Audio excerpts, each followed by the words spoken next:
Hello friends. तो आज हमारा डे 5 है और 45 मिनट के हिसाब से हमें पढ़ना है और अभी तक हमने 4 दिन कंप्लीट किए हैं। तो 45 मिनट्स की रीडिंग है। अब आप देखते हैं इसको कितना कर पाते हैं हम। तो मैं शुरू कर रही हूँ पढ़ना। Every mind both a broadcasting and receiving station. This author has proved times too numerous to enumerate to his own satisfaction at least that every human brain is both a broadcasting and a receiving station for vibrations of thought frequency. If this theory should turn into turn out to be a fact and methods of reasonable control should be established, imagine the part it would play in the gathering, classifying and organizing of knowledge. The possibility, much less the probability of such a reality staggered the mind of man. Thomas Paine was one of the great minds of American Revolutionary period. To him more perhaps than to any other one person, we owe both the beginning and the happy ending of the revolution, for it was his keen mind that both helped in drawing up the Declaration of Independence and in persuading the singers of that document to translate it into terms of reality. In speaking of the source of his great storehouse of knowledge, Paine thus described it: any person who has made observations on the state of progress of human mind by observing his own cannot have been observed that there are two distinct classes of what are called thoughts: those that we produce in ourselves by reflection and act of thinking, and those that bolt into the mind of their own record. I have always made it rule to treat these voluntary visitor with civility, taking care to examine as well as I was able if they were worth entertaining, and it is from them I have acquired almost all the knowledge that I have as to the learning that any person gains from school education. It serves only like a small capital to put him in the way of beginning learning for himself afterwards. Every person of learning is finally his own teacher, the reason for which is that principles cannot be impressed upon the memory. The place of mental residence is the understanding, and they are never so lasting as when they begin by conception. In the foregoing words, Paine, the great American patriot and philosopher, described an experience which at one time or another is the experience of every person. Who is there so unfortunate as not to have received positive evidence that thoughts and even complete ideas will pop into the mind from outside sources? What means of conveyance is there for such visitors except the either? Either fills the boundless space of the universe. It is the medium of conveyance for all known form of vibration such as sound, light, and heat. Why should it not be also the medium of conveyance of the vibration of thoughts? Every mind or brain is directly connected with every other brain by means of the either. Every thought released by any brain may be instantly picked up and interpreted by all other brains that are in rapport with the sending brain. This author is as sure of his fact as he is that the chemical formula H2O will produce water. Imagine you can what a part this principle play in every walk of life. Nor is the probability of either being a conveyor of thought from mind to mind and the most astounding of its performance. It is the belief of this author that every thought vibration released by any brain is picked up by the ether and kept in motion in a circuitous wave, a length corresponding in a length to the intensity of the energy used in their release. That these vibrations remain in motion forever, that they are one of the two sources from which thoughts which pop into one's mind emanate, the other source being direct and immediate contact through the either with the brain releasing the thoughts vibration. Thus it will be seen that if this theory is a fact, the boundless space of the whole universe is now and will continue to become literally a mental library where in may be found all the thoughts released by mankind. The author is here laying the foundation of one of the most important hypotheses enumerated in the less self-confidence, a fact which the student should keep in mind as he approach that lesson. This is a lesson on organized knowledge. Most of the useful knowledge to which the human race has become there has been preserved and accurately accorded in nature's Bible. By turning back the pages of this unalterable Bible, man has read the story of the terrific struggle through and out of which the present civilization has grown. The pages of this Bible are made up of the physical elements of which this earth and other planet consist, and of the ether filled by space. By turning back the pages written on stone and covered near the surface of this earth on which lives, man has uncovered the bones, skeleton, footprints, and other unmistakable evidence of the history of animal life on this earth. Planet, therefore, for his enlightenment and guidance by the hands of Mother Nature throughout unbelievable periods of time. The evidence is plain and unmistakable. The great stone pages of nature's Bible found on this earth and the endless pages of that Bible represented by either wherein all past human thoughts has been recorded constitute an authentic source of communication between the creator and man. This Bible was begun before man had reached the thinking stage, indeed before man had reached the amoeba, one cell animal stage of development. This Bible is above and beyond the power of man to alter. Moreover, it tells its story not in the ancient dead languages or hieroglyphics of all of half savage races, but in universal language which all who have eyes may read. Nature's Bible, from which we have delivered all the knowledge that is worth knowing, is one that no man may alter or in any manner tamper with. The most marvelous discovery yet made by man is that of the recently discovered radio principle, which operate through uh, the aid of ether, an important portion of nature's Bible. Imagine the ether picking up the ordinary vibration of sound and transforming that vibration from audio frequency into radio frequency, carrying it to properly attuned receiving station, and then transforming it back into its original form of audio frequency, all in the flash of a second. It should surprise no one that such a force could gather up the vibration of thoughts and keep that vibration in motion forever. They establish a non fact of instantaneous transmission of sound through the agency of the ether by means of the modern radio apparatus removed the theory of transmission of thought vibration from mind to mind, from the possible to the probable.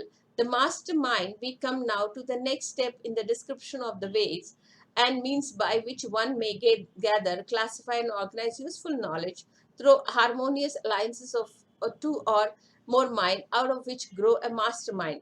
The term mastermind is abstract and no counterpart in the field of knowledge facts, except to the small number of people who have made a careful study of the effect of one mind upon other mind. This author has searched in vain through all the textbook and essays available on the subject of human mind, but nowhere has been found even the slightest reference to the principle here described as the mastermind. The term first came to attention of the author through an interview with Andrew Carnegie in the manner described lesson 2, chemistry of the mind. It is this author's belief that the mind is made up of the same universal fluid energy that as that which constitutes the ether which fills the universe. It is a fact as well as known to the layman as to the man of scientific investigation that some mind clash the moment they come in contact with each other, while the other mind shows a natural affinity for each other. Between the two extremes of the natural antagonism and natural affinity growing out of the meeting or contacting of the mind, there is a wide range of possibility for varying reactions of mind upon mind. Some minds are so naturally adapted to each other that love at first sight is the inevitable outcome of the contact. Who has not known of such an experience? In other cases, minds are so antagonistic that violent mutual dislike shows itself at first meeting. These results occur without the word being spoken and without the slightest signs of any of the usual cause for love and hate acting as a stimulus. It is quite probable that the mind is made up of the fluid or substance or energy call it what you will, similar to, if not in fact the same substance as the ether. When two minds come close enough to each other to form a contact, the mixing of the units of this mind stuff, let us call it electrons of the ether, set up a chemical reaction and start vibrations which affect the other individual pleasantly or unpleasantly. The effect of the meeting of the two minds is obvious to even the most casual observer. Every effect must have a cause. What could be more reasonable than to suspect that the cause of the change in mental attitude between the two minds which have just come in close contact is none other than the disturbance of the electrons or units of each mind in progress of rearranging themselves in the new fields created by the contacts. To believe in heroic makes heroic. So, if what you Disraeli says, if you believe you are a hero, you would be a hero. For the purpose of establishing this lesson upon a sound foundation, we have gone a long way towards success by admitting that the meeting or coming in close contact of two minds sets up in each of these minds a certain noticeable effect or state of mind quite different from one existing immediately prior to the contact. While it is desirable, it is not essential to know that what is the cause of this reaction of mind upon mind. That the reaction takes place in every instance is a non-fact which gives us a starting point from which we may show that it is meant by the term mastermind. A mastermind may be created through the bringing together or blending in spirit of perfect harmony of two or more minds. Out of this harmonious blending, the chemistry of the mind creates a third mind which may be appropriated as used by one or all of individual minds. The mastermind will remain available as long as the friendly, harmonious alliances between the individual minds exist. It will disintegrate, and all evidence of its former existence will disappear the moment the friendly alliance is broken. This principle of mind chemistry is the basic and cause of practically all the so called soulmate and eternal triangles cases, so many of which unfortunately find their way into the divorce courts and meet with popular ridicule from ignorant and uneducated people who manufacture vulgarity and scandal out of one of the greatest of nature's law. The entire civilized world known that the first 2 or 3 years of association after marriage are often marked by much disagreement, much of a more or less petty nature. These are the years of adjustment. If the marriage survive them, it is more than apt to become a permanent alliance. These facts no experienced marriage person will deny. Again, we see the effect without understanding the cause. While there are other contributing causes, yet in the main lack of harmony during these early years of marriage is due to the slowness of the chemistry of the mind in the blending harmoniously. Stated differently, the electrons or units of the energy called the mind are often neither extremely friendly nor antagonistic upon first contact, but through constant associations they gradually adapt themselves in harmony, except in rare case where associations has the opposite effect of leading eventually to open hostility between these units. It is well known fact that after a man and a woman have lived together for 10 or 15 years, they become practically indispensable to each other. Even though there may not be the slightest evidence of the state of mind called love. Moreover, this association and relationship sexually not only develop a natural affinity between the two minds, but it actually causes the two people to take on a similar facial expression and to resemble each other closely in many other marked ways. Any competent analyst of human nature can easily go into a covert of strange people and pick out the wife after having been introduced to her husband. The expression of the eyes, the contour, or the faces and tone of the voices of the people who have long been associated in marriage becomes similar to a marked degree. So, marked is the effect of chemistry of the human mind that any experienced public speaker may quickly interpret the manner in which his statements are accepted by his audience. Antagonism in the mind of but one person in an audience of 1,000 may be readily detected by the speaker who has learned how to feel and register the effect of antagonism. Moreover, the public speaker can make these interpretations without observing or in any manner being influenced by the expression on the faces of those in his audience. On account of this fact, an audience may cause a speaker to rise to great heights of oratory or heckle him into failure without making a sound or denoting a single expression of satisfaction or dissatisfaction through the feature of the face. All master salesmen know the moment the psychological mind of the closing has arrived, not by what perspective buyer says, but from the effect of the chemistry of his mind and as interpreted or felt by the salesman. Words often believe the intentions of these speaking them, but a correct interpretation of the chemistry of the mind leave no loophole for such a possibility. Every able salesman knows that the majority of buyers have the habit of affecting a negative attitude almost to the very climax of a sale. Every able lawyer has developed a sixth sense whereby he is enabled to feel his way through the most artfully selected words of the clever witness who is lying and correctly interpret that which is in the witness mind through the chemistry of the mind. Many lawyers have developed this ability without knowing the real source of it. They possess the technique without the scientific understanding upon which it is based. Many salesmen have done the same. One who is gifted in the art of correctly the chemistry of the mind of the other may, figuratively speaking, walk in at the front door of the mason of a given mind and leisurely explore the entire building, noting of all its details, walking out again with a complete picture of the interior of the building without the honor of the building so much as knowing that he has entertained a visitor. It will be observed in the lesson accurate thinking that this principle may be put to a very practical use having reference to the principle of a chemistry of the mind. The principle is referred to merely an approach to the major principle of this lesson.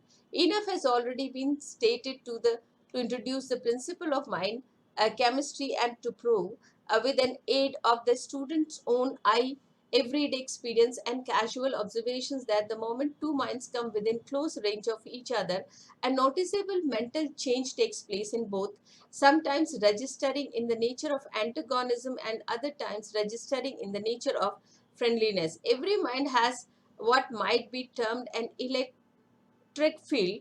The nature of this field varies depending upon the mood of the individual mind back of it and upon the nature of the chemistry of the mind creating the field. It is believed by this author that the normal or natural condition of the chemistry of any individual mind is the result of his physical heredity plus the nature of thoughts which have dominated that mind. That every mind is continuously changing to the context that the individual's philosophy and general habit of thoughts change the chemistry of her mind. These principles of the author believes to be true that any individual may voluntarily change the chemistry of his or her mind so that it will either attract or repel all with whom it comes into contact as a known fact. As stated in author's manner, any person may assume a mental attitude which will attract the please other or repel and antagonize them, and this without the aid of words or facial expression or other form of bodily movement or demeanor. Go back now to the definition of a mastermind. A mind which grows out of the blending and coordination of two or more minds in a spirit of perfect harmony, and you will catch the full significance of the word harmony as it is here used.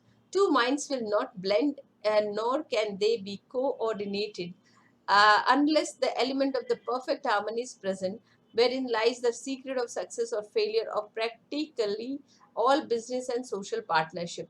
Every sales manager and every military commander and every leader in any other walk of life understand the necessity of the spirit de corps, a spirit of common understanding and cooperation. In the attention of success, this mass spirit of harmony of purpose is obtained through the discipline voluntary or forced or such a nature that mind it individual minds become blended into mastermind, by which is meant that the chemistry of the individual mind is modified in such a manner that these minds blend and function as one. The methods through which this blending process takes place are as numerous as the individuals engage in the various form of leadership.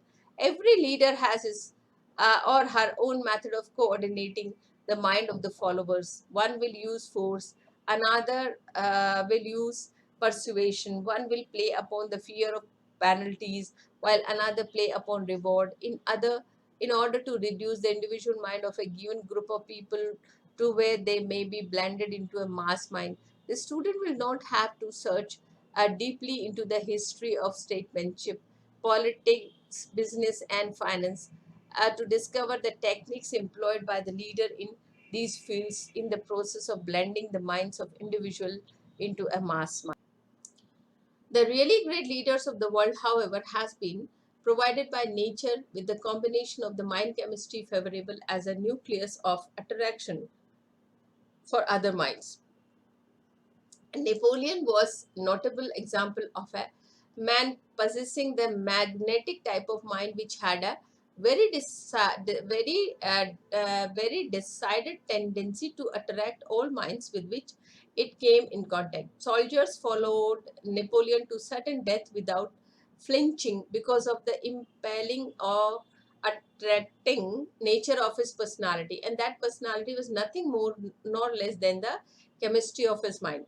No group of minds can be blended into a master mind if one of the individuals of that group possesses one of these extremely negative, repellent mind. The negative and positive minds will not blend in the sense here described as a mastermind. Lack of knowledge of this fact has brought many an otherwise able leader to defeat. Any able leader who understands this principle of mind chemistry may temporarily blend the minds of practically any group of people so that it will represent a mass mind, but the composition will disintegrate itself all the very moment the leader's presence is removed from the group. The most successful life insurance sales organizations and other sales forces meet once a week or more often for the purpose of what? For the purpose of merging the individual minds into a mastermind, which will, for a limited number of days, serve as a stimulus to the individual minds.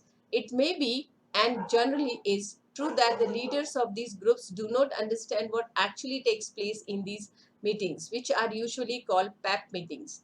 The routine of such meetings is usually given over to talks by the leader and other member of the group, and occasionally from someone outside of the group. Meanwhile, the minds of individuals are contracting and recharging one another. The brain of a human being may be compared to an electric battery in that it will become exhausted or run down, causing the owner of it to feel despondent, discouraged, and lacking in pep. Who is so fortunate as never to have had such a feeling? The human brain, when in this depleted condition, must be recharged, and the manner in which this is done is through contact with the more vital mind of or minds. The great leader understand the necessity of this recharging process, and moreover they understand how to accomplish this result. This knowledge is the main feature which distinguishes a leader from a follower. Fortunate is the person who understands this principle of sufficiently well to keep his or her brain vitalized or recharged by periodically contacting it with a more vital mind. Sexual contact is one of the most effective of the stimuli through which a mind may be recharged, providing the contact is intelligently made between man and woman who have genuine affection for each other. Any other sort of sexual relation is a devitalizer of a mind. Any competent practitioner of a psychotherapeutic can recharge a brain within a few minutes. Before passing away from the brief reference made to sexual contact as a means of revitalizing a depleted mind, it seems appropriate to call attention to the fact that all of the great leaders in whatever walks of life they have arisen have been are people of highly sexed nature. The word sex is not an indecent word. You will find it in all dictionaries. there is a growing tendency upon the part of best informed physician and other health practitioners to accept the theory that all disease begin when the brain of the individual is in a depleted or devitalized state. State in another way is a it is a known fact that the person who has a perfectly vitalized brain is practically, if not entirely, immune from all manner of disease. Every intelligent health practitioner of whatever school or type known then that nature or the mind cures disease in every instance where a cure is affected. Medicine, faith, laying on a hands, practice, uh, osteopathy, and all other forms of outside stimulant are nothing more than artificial aid to nature, or to state incorrectly, mere methods of setting the chemistry of the mind into motion to the end that it readjust the cell and tissues of the body, revitalize the brain, and otherwise causes the human machine to function normally. The most orthodox practitioner will admit the truth of this statement. What, when they may be, the possibility of the future development in the field of mind's chemistry. Through the principle of harmonious blending of mind, perfect a healthy health may be enjoyed. Through the aid of this same principle, sufficient power may be developed to solve the problem of economic pressure which constantly presses upon every individual. We may judge the future possibilities of mind chemistry by taking inventory of its past achievements, keeping in mind the fact that these achievements have been largely the result of accidental discovery and of chance grouping of minds. We are approaching the mind when the professorate of the universities will teach minds chemistry the same as other subjects are now taught. Meanwhile, study and experimentation in connection with this subject open vistas of possibility for the individual student. Mind chemistry and economic power. That mind chemistry may be appropriately applied to the work day of affairs of the economy and commercial world is a demonstrable fact. Through the blending of two or more minds in a spirit of perfect harmony, the principle of mind chemistry may be made to develop sufficient power to enable the individual whose minds have been thus blended to perform seemingly superhuman feat. Power is the force with which men achieve success in any undertaking. Power in unlimited quantities may be enjoyed by any group of man or man and woman who possess the wisdom with which to submerge their own personalities and their own serve profitably the frequent with which the word harmony appears throughout this introduction. There can be no development of mastermind where this element of perfect harmony does not exist. The individual units of the mind will not blend with the individual units of another mind until the two minds have been aroused and warmed, as it were, with the spirit of perfect harmony or of purpose. The moment two minds begin to take divergent road of interest and individual unit of each mind separate, and the third element known as mastermind which grew out of the friendly or harmonious alliance will disintegrate. We come now to the study of some so well-known man who have accumulated great power, also great fortune, through the application of mind chemistry. Let us begin our study with three men who are known to be men of great achievement in their respective field of economic, business, and professional endeavor. Their names are Henry Ford, Thomas Alva Edison, and Harvey S. Firestone. Of the three, Henry Ford is by far the most powerful, having reference to economic and financial power. Mr. Ford is the most powerful man now living on earth. Many who have studied Mr. Ford believe to be the most powerful man who ever lived. As far as is known, Mr. Ford is the only man now living or who ever lived with sufficient power to outbid the money trust of the United States. Mr. Ford gathered millions of dollars with as great ease as a child fills its bucket with the sand when playing on the beach. It has been said by those who were in the position to know that Mr. Ford, if he needed, it could stand out the call of money and gather in $1 billion at $1,000 million and have it available for us within 1 week.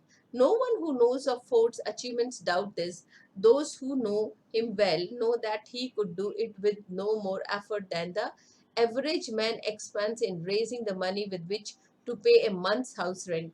He could get this money, if he needed it, through the intelligent applications of the principle on which this course is based. While Mr. Ford's new automobile was in the process of perfection in 1927, it is said that he received advance order with cash payment of more than 375,000 cars at an estimate price of $600 per car. Many years that in former years they were in the habit of doing away to the woods once a year for a period of rest, meditation, and recuperation.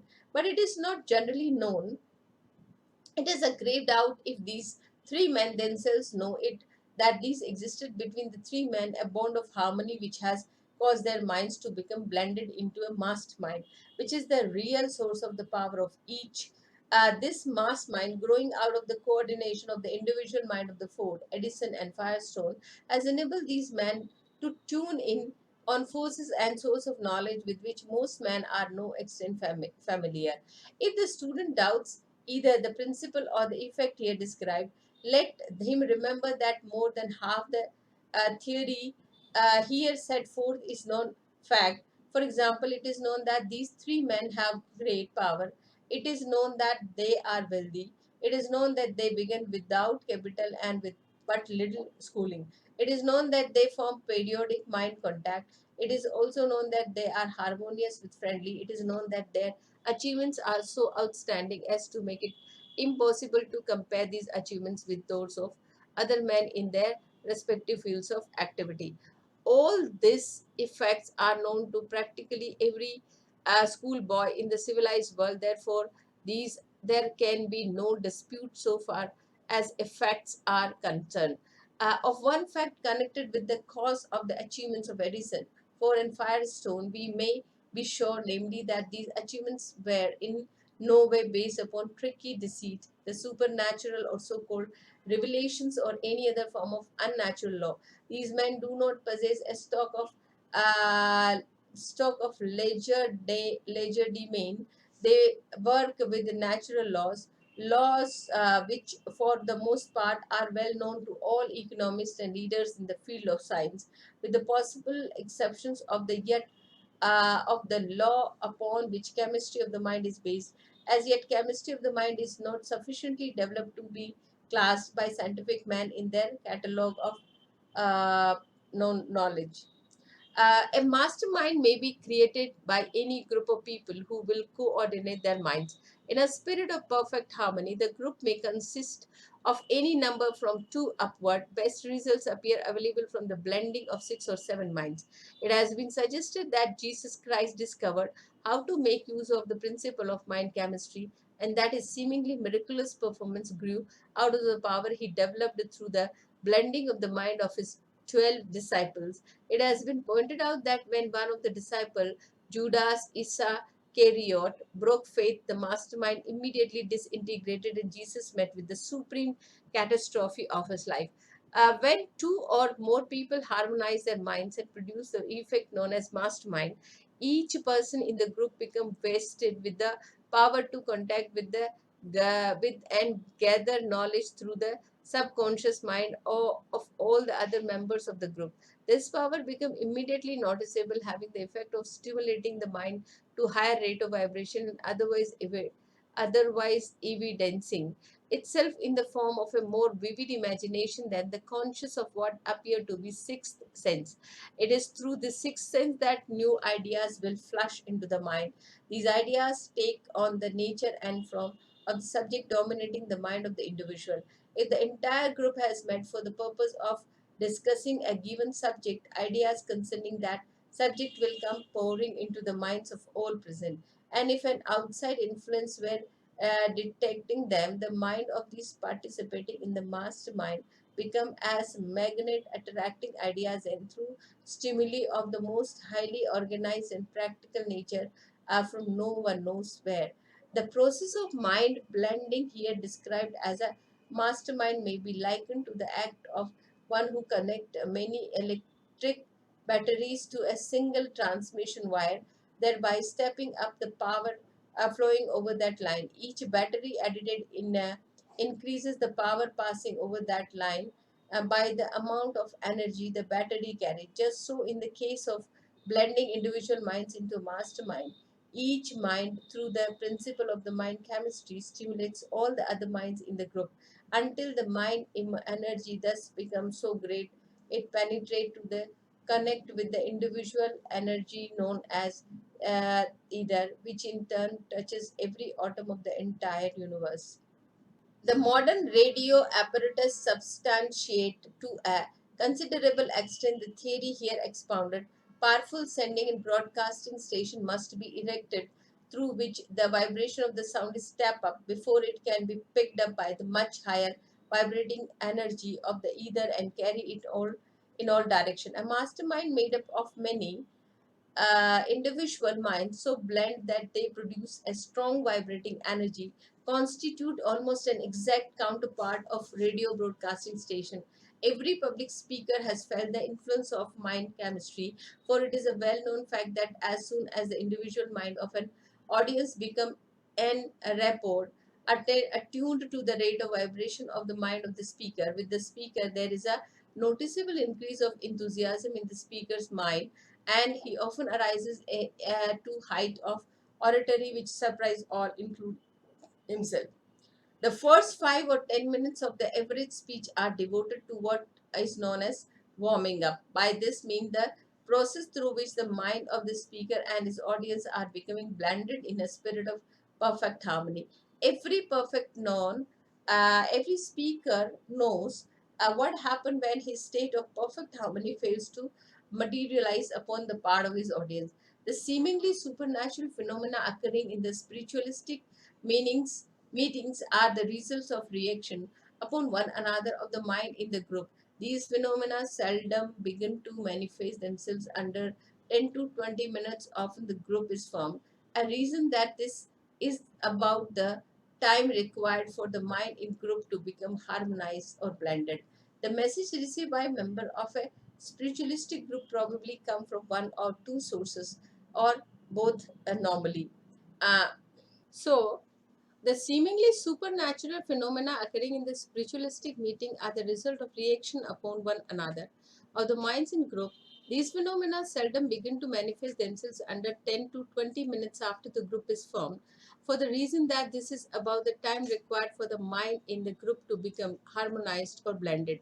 The message received by the member of a spiritualistic group probably come from one of two sources or from both, namely, first, from the vast storehouse of the subconscious mind of some members of the group, or second, from the universal storehouse of the ether, in which it is more than probable all thoughts vibration is preserved.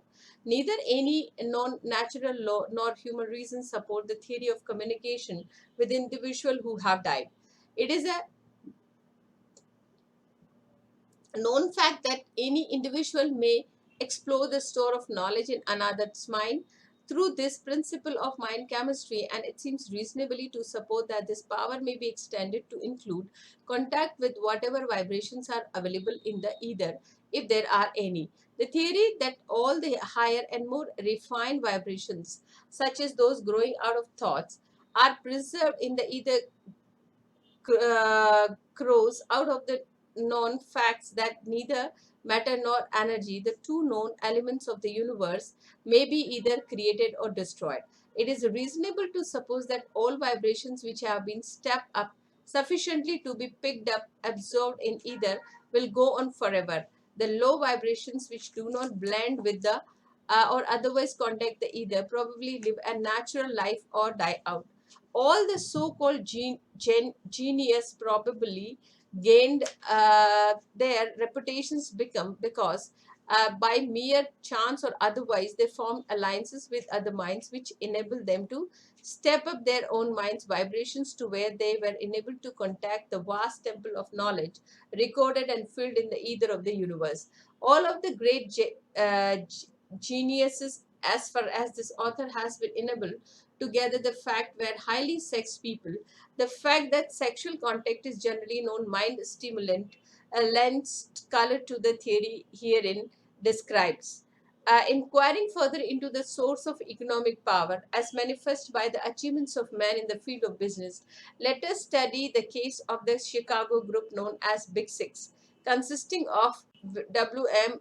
Wrigley Jr., who owns the chewing gum business bearing his name, and whose individual income is said to be more than $15 million a year. John R. Thompson, who operates the chain of Thomas Advertising Agency, Mr. McCullough, who owns the Parmali Express Company, the largest transform business in America, and Mr. Ritchie and Mr. Huds, who own the yellow taxi cab $25 million, an average of more than $4 million a year per man.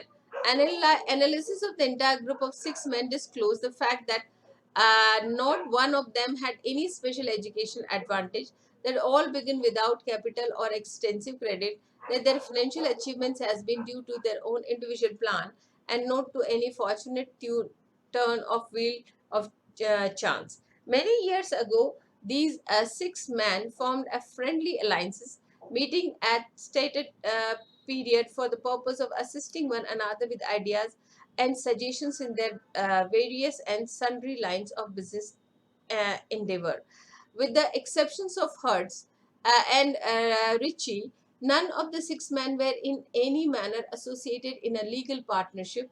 These meetings were strictly for the purpose of cooperation on the given and taken basis of assisting and another ideas and suggesting, and occasionally by endorsing notes and other securities to assist some member of the group who had met with an emergency, making such help necessary. It is said that each of the individuals belonged to this Big Six is a millionaire many times over.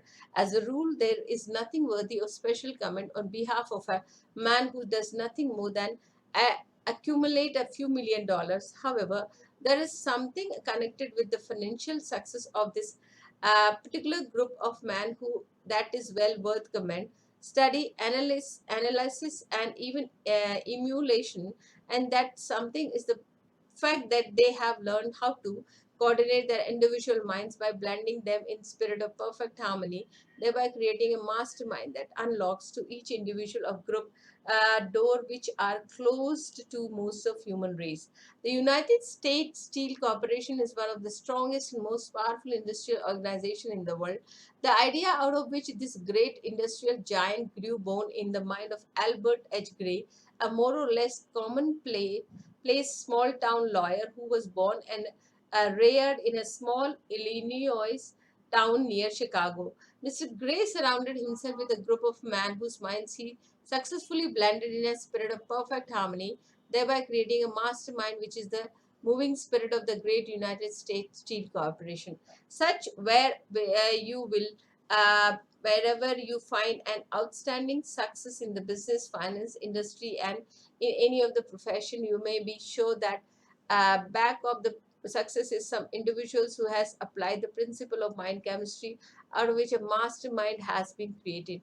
These outstanding success often appear to be handiwork of but one person, but search closely and other individuals whose minds have been coordinated with his own may be founder. Remember that two or more persons may be operate the principle of mind chemistry so as to create a mastermind. So friends, thank you so much, because following this video till the end is not a simple task of any simple mind. And because you have a mastermind, you have a extraordinary mind, that is why you have followed it till the end. And that is how our learning process in the mind change, because things which are easy, things which are frequent, things which are uh, giving us good feeling, not necessary that they are improving us also. And whatever we are feeling, whatever we are liking is also a long time practice. Earlier in the past, you might have practiced all these things, maybe scrolling a lot of Facebook stuff, uh, following people on the Instagram, and all the time available on the mobile WhatsApp. So these are the practices which you have given your mind. That is why it is very difficult to follow such a tedious task of reading 45 minutes or listening somebody who is speaking. It is not easy. But those who have followed this video till the end, they deserve congratulations. And believe me, you are the in the almost half of you are already a mastermind, and now rest of the half we will complete by last 31 days. So I appreciate your effort, and I know that you are following. We are moving together. I thank you so much for watching this, listening this, and I humbly request you to subscribe my channel Success Matrix, share it, like it, and comment whatever. And you please suggest me what else we can do, because right now I have taken only one task, that is just whether it is able. I mean, there are certain things which we are following. If we are reading 45 minutes per day, it means, are we able to follow this consistently? Do we have a patience to do this? Do we have a control in our mind and habits that every day we are reading, uploading the video, and at least we are doing? I don't know what would be the changes, but the recent changes which I found in myself, that my reading is becoming more smooth and more easy. So I think my brain is acquiring this habit, and I wish you all the best. Please follow the channel, and you start also practicing 31 days, 45 minutes per day reading English. And let us see whether it makes us a great English speaker, fluent English speaker or not. It depends on. So thank you so much. Uh, Jai Hind.